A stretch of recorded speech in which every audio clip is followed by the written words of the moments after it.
do visual animation, which right. is sacred geometry. Yes. Now, what I want to know is what information you can share with me of how I can increase the usage of that and to Didn't I just do that? You did. But can you increase it more? Can I? No. But you can. Have you in your imagination imagined ways in which it would seem exciting for you to increase it? Yes. And are you acting on those images? I am. Then, when you act on those images that are given to you immediately by the higher mind, when you act on them, you will also create more opportunities that will then be reflected to you to act on further. And that will amplify and magnify it in the way you want it to be, amplified and magnified. So by acting first on the thing your imagination gives you, your higher mind gives you, that will automatically allow something else to be given to you, because you're putting yourself in a state first by being willing to act on what you've already got that opens you up to receiving more. It's the action, taking action on what you already have, that opens you up to receiving more, because what's the point of giving you more if you're not acting on what you already have? You follow me? All right, now I'm not speaking of you personally, I'm just speaking in general.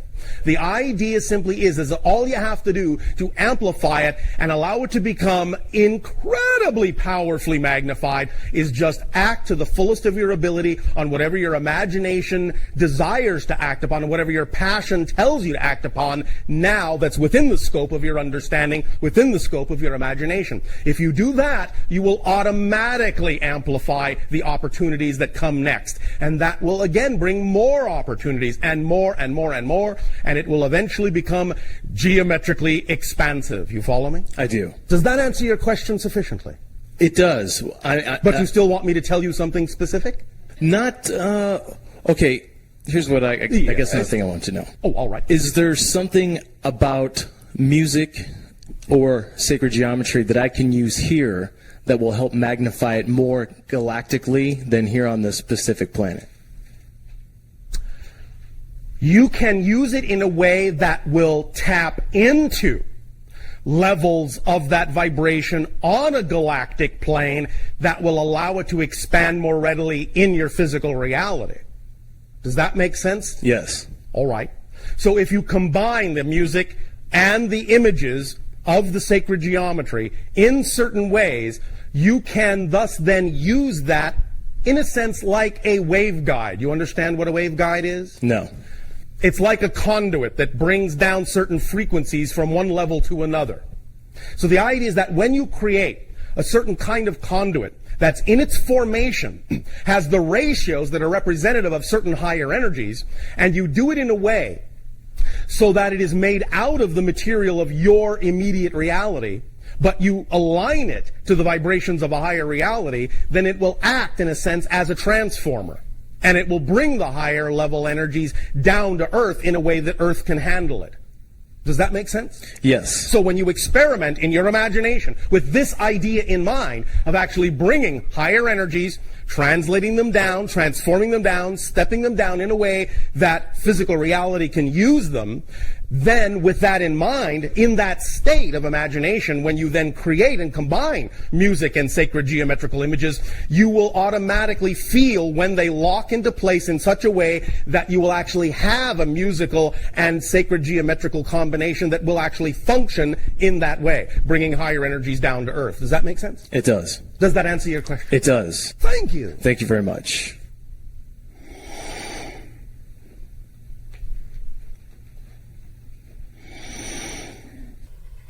Hello, Bashar. And are you good day? Thank you. I feel like I have been blessed and also tortured with what feels to me to be infinite imagination in all dimensions. Oh, blessed and tortured. How Yes. exciting. Yes. All right. I would just like, I feel that from my conditioning and just the reality I live in, Yes. I feel like I don't even know how to begin to trickle in what feels like a deluge. Well, can you be more specific or pick a specific example to describe what is the sensation you are experiencing? Well, I feel like I can simultaneously imagine different careers. Yes. different actions to take, different personas. I feel like I have I have so much energy coming through me, and Yes. I don't quite understand. All right. One moment. Let us take this step at a time, all right? All right? Yes, please. Thank you. Thank you. Now, we have talked about the idea of imagination and excitement and passion and energy. And I'll again sum it up this way. By acting on your highest excitement to the best of your ability every moment, what you're doing at that moment is this. You are looking at all the opportunities, all the options that are available to you at that moment. Out of all the options available to you at any given moment, one of them or a few of them will stand out in certain ways. Certain options and opportunities available to you at any given moment will contain mostly one of two things. They will contain more excitement than any other option, and or they will contain more of an ability to be acted on than any other option. You following me so far? Yes. When you simply look at all the options available to you at any given moment and you choose the one that contains the highest excitement, that you have the greatest degree of ability to take action on, that's the one to do it. Let the other ones go at that moment. Now, if in your perception, more than one option has the same degree of excitement, they usually won't have the same degree of ability to be acted on. If, however, in that moment, they have the same degree of excitement and the same degree of ability to be acted on, then it doesn't matter which one you choose. And choosing one will usually show you whether or not that's the one to continue with, or whether it will present you with a situation that will show you the other one is what needs to be chosen. What I am saying here is this. Excitement is a self-regulating principle. It's the driving engine and the organizing principle in your life. It will show you, when you act on the thing that is your highest joy at any given moment, you have the greatest degree of ability to act on, doing that will show you how far you need to take it, and then at that moment that you can take that no further, you make the same assessment over again. What options are available to me now? Which ones are most exciting? Which ones can I act on to the best of my ability? Take action on the next one, even if it seems unrelated. And when you get to that next stopping point, when you can take no more action on it, take action on the next most exciting thing, and the next, and the next, and the next. Now, at the end of any given day, whichever exciting ideas you have had no time to take action on, you didn't need to do that day. That's what it tells you. Because it's an organizing principle, and it organizes your excitement in terms of timing. Not time so much, but timing. So when you choose one or another, take it as far as you can, it will show you how much time you actually need for anything else that's also representative of your excitement. And whatever you don't have time for that day, that's appropriate. Is this making some sense? Yes, it is. Absolutely. Is this helping you to feel like it's something that can become self-regulating? It does. I would just, may I ask one more? Of course. I could sense the feeling of that. I'm wondering if there's something you could tell me in guidance in terms of disregarding the palpable reality of my past conditioning, all the noise in my head that is the butt that butts All right. in the well, I ask you physical this. blocks. I ask you this. Do you understand that there actually is no such thing as the past? I ask you this. Prove to me there is such a thing as the past. You were all there. Prove to me there is such a thing as the future. It's all, I can't do either. Exactly. And you know what that means? You can't prove there's a past and you can't prove there's a future because they don't exist. The only thing that exists is the present. Now, what you call the past, what you call the future, may be coexisting, simultaneously real moments, but they all exist now. They all exist in the present. They don't exist in the past. So if the idea of these so-called issues that you feel are holding you back exist within you, they don't come from the past. They're coming from you now. So the question is, why would you choose to create them? Why would you choose to manifest them? Why would you choose to believe in them as having any power if you know they're not something that serves you? Because the only reason any of you would hold on to anything or manifest anything is if you've been taught to believe it somehow serves you. So that's the issue you need to look at. What's the teaching within you that came from your society that says you're supposed to believe that that's true, that those things are holding you back, or that you must hold on to them? That's where you need to go in your investigation. What do I believe is true about these things that I believe I must perpetuate them and constantly create them for myself as truths, as realities? When in fact, they are absolutely ephemeral ideas. They're just other portions of what's available in your imagination. If you don't believe that you align with them or resonate with them, why do you believe in them? What's the reason for holding on to believing that they are any more real than what you prefer? These are the questions you need to ask yourself in a relaxed state, and in that state, when asking these questions, see what kind of answers it leads you to. Using your imagination to explore what those definitions and beliefs are that are not allowing you to allow yourself to give yourself permission to be who you prefer to be. Did that make sense? Yes, it did. Will this help you? I will definitely try it. You will definitely have fun with it, yes? Yes? Or no, you don't have to. Would you prefer to have fun with this? I'm having fun now. Oh, thank you. Then in this moment that you feel you're having fun now, that's a state of being that you enjoy, yes? Yes. I will tell you this. I will tell you this. You are free to contradict me. Absolutely free to contradict me. That's your choice. It's your God-given right. It's your power. But I will tell you this, that from our perspective, there is absolutely in existence no reason whatsoever other than the reasons you create to not simply continue to create this state that you enjoy right here, right now, forever. There is no reason why you should not.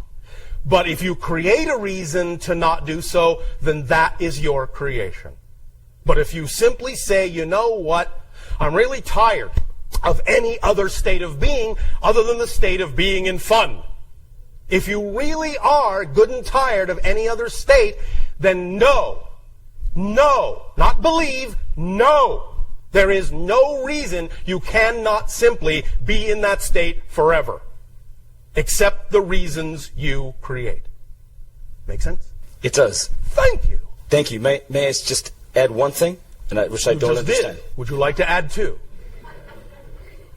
I just wrote myself a permission slip. Yes. I feel responsible for everyone and everything, and I just want to know what you are not responsible for anyone. You are responsible to them. To be yourself. You cannot be responsible for anyone. How can you? They're a different reality. The only reality in your reality is you. You cannot be responsible for anything else, except in the sense that whatever you experience in your reality, you are manifesting your version of. So it's still you. It's not actually them. It's your version of them. You're responsible for that, but in terms of actually being responsible to someone else, that's all you can be. You can only be responsible to them to be the best you can be. You cannot actually be responsible for the actual them. You can only be responsible for the version of them you've created. So the responsibility always comes back to you. Make sense? Does that help? Yes. Then blessings. Thank you, rather Bashar. than torture. Thank you.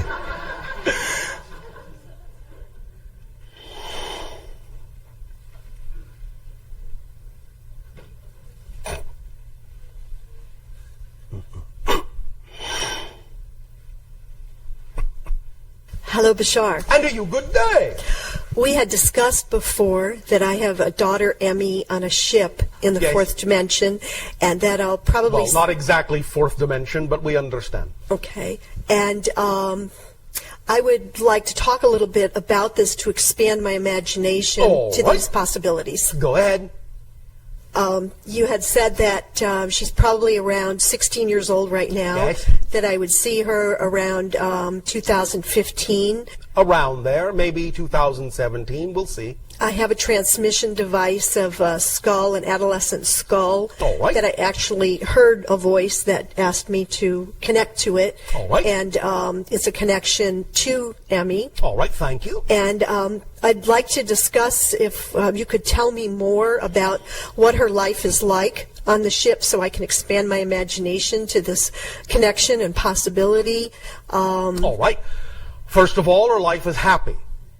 Secondly, it is occupied mostly by interactions with others of similar age that are all playing different kinds of games to prepare them for future interaction and acclimatization to your society. Make sense? Various kinds of social understandings, playful understandings. They also, in a certain context, as you would understand it, go to school. Not exactly like your school, but they learn things that will help them and your world when those children are part of your world. They will bring gifts of knowledge and also physical gifts. You follow me? Yes. Could you talk a little bit about their learning? You know, what that is? What their school is like? Yes. It is mostly what you would call interactive, of course, highly telepathic. They are given experiences, telepathic experiences, in which they have freedom to apply certain ideas in certain ways and experience the consequences without actually experiencing the consequences in a physical sense. You follow me? Yes. And thus then they learn by doing, all the way out to the consequences, and then they can make an assessment as to whether they believe that will actually work in physical reality in the way that they prefer it to or not. When these children come then to are they going to be coming in the ships and landing when it's safe? And No, we're just going to throw them out the door. A parachute. After the fear level has lessened on our planet Yes. of this possibility. Yes.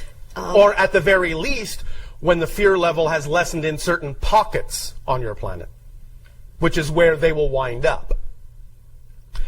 The majority of your world may not even know about all of them at first. I see. Eventually, yes. What you are saying is so. When the fear lessens in general, they will come out. They will emerge. They will be revealed. At first, the interactions that take place between some of these children and some of the humans on your planet may be in relative isolation. So that, again, acclimatization can occur, because that's the next level. They actually have to truly see how the acclimatization happens in the actual physical reality. With you, all of you.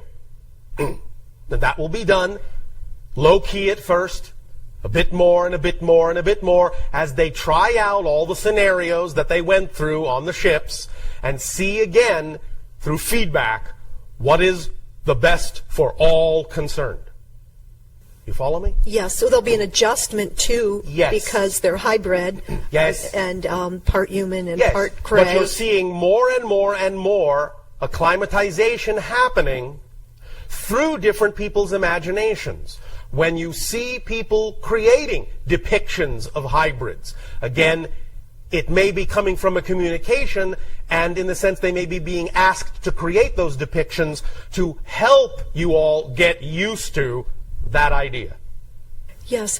Could you tell me a little bit more about Emmy to help my imagination? One moment. Do you have a particular place you can go where you can walk through a field of violet flowers? Not at present, but I Find can find one. that. Find one.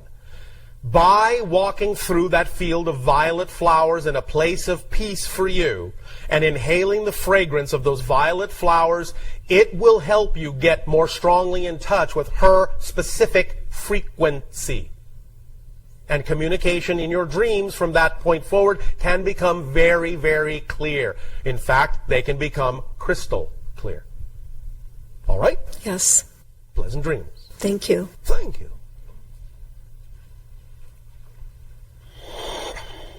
Hello, Bashar. And to you, good day. We have a question from... We? We... Are you a collective as well? Yes, I Oh, suppose. thank you. From one collective to another, hello. Hello. This question is coming from one of the viewers for News for the Soul Radio. Oh, all right. And so I'd like to ask it for that person. Thank you. By all means, proceed. Okay. If all things observed changed based upon the observer, then does an individual's experience in life change based upon who is observing them? Thank you. Yes and no. Here's how I will explain this as we have explained it before. All of the versions of people you see in your life are your versions of them that you have created. You are in communication with the actual consciousnesses that they are, but what you perceive in physical reality is your version of them in your reality. So what you perceive is perceiving you, is your version of them, and their ability to quote-unquote change you only goes so far as your willingness to go into agreement with what you have created your version to be giving to you. Does that make sense? Yeah, because basically everything you're experiencing is really your own energy. Yes. And so you can only create your versions of other beings that actually exist. Yes, so when you communicate with them and you understand there may be another idea that you can change yourself to match the frequency of, you will do that at whatever rate is comfortable for you through the version of them you have created for yourself, and you will allow that version of them to quote-unquote affect you in whatever way, to whatever degree, at whatever pace you are comfortable with. So you are allowing yourself to change based on what they may seem to be saying to you, but it may only be a piece of what the real being is actually saying to you that's coming through your version, your filter that you have created to represent them in your reality. Does that make sense? Yes, because it's basically you're having the dream. Yes. It's your dream Yes. that you're having. Yes. Wow, that's pretty amazing. Well, thank you, Bashar. Thank you. Hi, Bashar. And to you, good day. I'd like to build on this previous question and what Oh, you've been all right. saying. How can I then change myself to change the perception I'm having of the people around me, and specifically the ones I'm having quote-unquote negative experiences with? All right. First of all, you start by not labeling anything in your reality as negative, because if you do, all you're doing is agreeing with them and perpetuating that idea for yourself, are you not? Yes. Well, then if someone does something that you perceive as happening in your reality or is directed at you, knowing what we just said in that you are creating your version of them, you must be somewhere within your own consciousness in agreement with that idea in order to perceive it that way. Now, we understand you have the ability to observe in a neutral sense, in an objective sense, so to speak, that someone can be being negative even if you're not. But the point is you don't take it to heart if you know it has nothing to do with you. The only reason you would feel affected by it is if you agree that it does. You see? Okay, well, I want to take it one... Oh, one moment, not done yet. Okay. Want to illustrate a little point, if that's all right. Absolutely. Thank you. What is your favorite color? Blue. All right. Now, if you were wearing something blue and someone came up to you and said, "I hate red, and I hate what you're wearing," you'd go, "What? That makes no sense. Oh, it must have nothing to do with me. Oh, you must be crazy. You must be talking about someone else." You wouldn't be affected by it because it wouldn't make sense to you. You understand? Yes. You would have no real emotional reaction to it. The idea, therefore, is that when you feel the emotional reaction of someone's supposed attack, What you're doing is getting them, your version of them, to reflect to you that some portion of yourself feels that way about yourself. Otherwise, you wouldn't react. You would just observe it. Oh, interesting. And move on with your day. But if you react to it, it's showing you, hey, some part of you actually is buying into this as true. So what do you want to do about it? So you say, well, thank you. Thank you for showing that I was not loving all of myself. And when you really start doing that, then you may start to see that someone else's attitude toward you may change, because what you've done is you've changed your version of them in your reality to be more reflective of the fact that you're now loving yourself more wholly. Make sense? The real being may still be going off and insulting everybody, but the only version of them you'll get is the version you've created that is now reflective of the love you're willing to give to yourself, that you weren't willing to give to yourself before.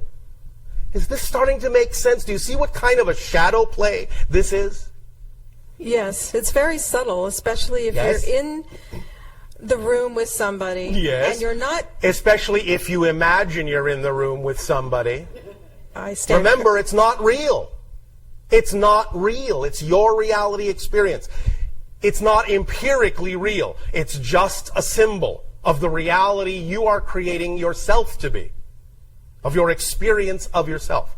So just because it looks like someone else is in the room with you, they're not. They're in their own room, maybe with their version of you.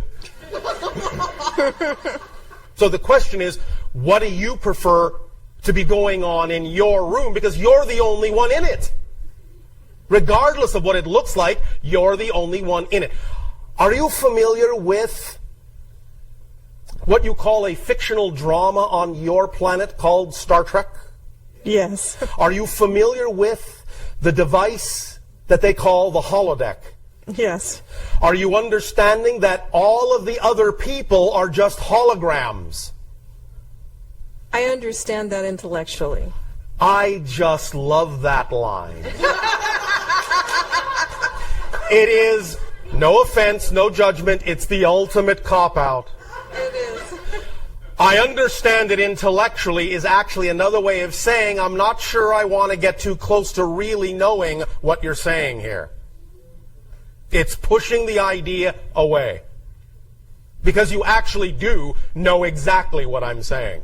Deep in your heart, deep in your soul. It's just that you've been taught to be afraid to look at it too closely.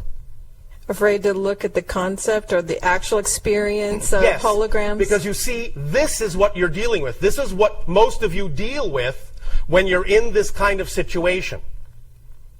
You're afraid to look too closely at dealing with this because what you've been taught to fear is that what you think these other people are saying about you might actually be true.